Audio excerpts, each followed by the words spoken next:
আসসালামু আলাইকুম, সবাই কেমন আছেন? আশা করি ভালো আছেন। আমি এখন আমাদের যে বেলকুচি বলে আছে বেলকুচি বলে আসছি। যেখানে বাদাম বিক্রেতা ভাই, তো বাদাম বিক্রেতা একটু কথা বলবো। সালাম আলাইকুম ভাই। ওয়ালাইকুম আসসালাম। আপনার নামটা কি ভাই? আমার নাম মোহাম্মদ সেলিম রেজা। সেলিম রেজা। আপনার বাড়ি কোথায়? চন্দনগাছি। চন্দনগাছি।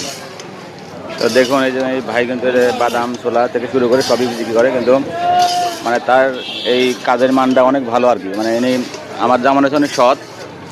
তো দেখেন এই যে একদিক থেকে ভাজি করছে, একদিক থেকে শেষ হয়ে যাচ্ছে। তো অনেক ভাইরা কিন্তু এখানে দাঁড়ানো আছে। তো ভাই বলেন, এই ভাই সম্বন্ধে কিছু বলেন। ভাই ভালো, অনেক দিন ব্যবসা করে। অনেক দিন ব্যবসা করে না ভাই? ভাই কিছু বলেন। বেলকুচির মধ্যে ফার্স্ট না? না, আমিও খেলাম।